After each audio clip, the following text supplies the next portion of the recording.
There are some places you explore for fun, and some places that feel like they were waiting for you. Growing up in New Jersey, my friends and I spent our weekends doing what bored teenagers do best: trespassing. Abandoned warehouses, empty factories, collapsing buildings that time had forgotten. Most of them were dull, quiet, lifeless, but one location had been whispered about for years: an abandoned middle school, hidden just far enough from the city that nobody bothered watching it anymore.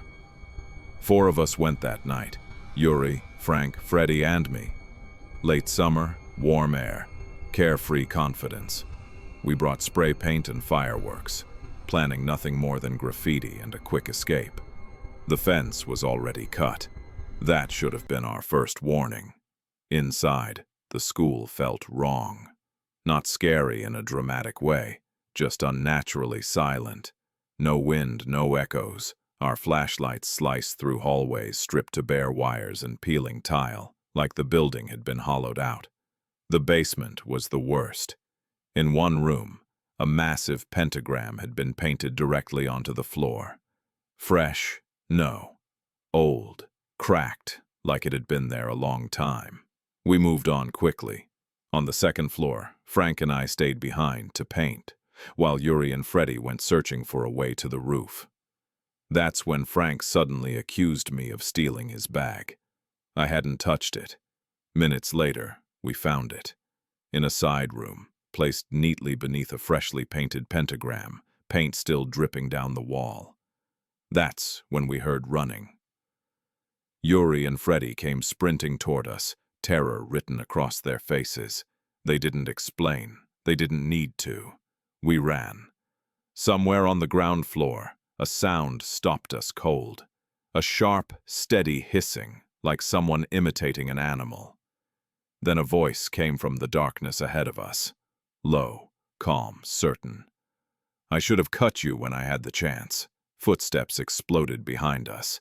Multiple people, shouting, laughing, promising things you never want to hear another human say. Somehow we escaped. Later, Freddie told us what they saw. 3 cloaked figures crouched in a circle, playing with glass objects on the floor. Waiting. We were never meant to leave. That school still stands, and I guarantee we weren't the first ones they played with.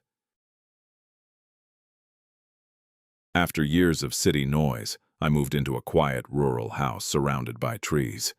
No neighbors nearby, just silence. Late October, around 10 p.m. The doorbell rang. A man stood outside, hoodie, hands in pockets, no food. He claimed he was delivering dinner. He was lying. Minutes later, the restaurant confirmed my food hadn't even left yet. That night I heard scraping at my back door. Then the doorknob moved. Someone was trying to get inside. Police later found fresh pry marks on the door. Days later, sirens woke me up after midnight. Then knocking. Police again. They showed me a photo. It was him. They caught him breaking into another house nearby. The officer said I wouldn't have to worry anymore. I moved out shortly after. Silence isn't peaceful when you realize how easily it hides predators. I was home from NYU for the summer. A bar, a crowded Saturday night. 2 guys, charming, confident, normal. Too normal. When my friend Jackie and I returned from the bathroom, the vibe had changed. They were whispering, watching us. The drinks were already waiting. I didn't trust them, so I switched them, smiled, teased them, let them drink their own cocktails. 20 minutes later, both men were unconscious on the couch. Fast, too fast.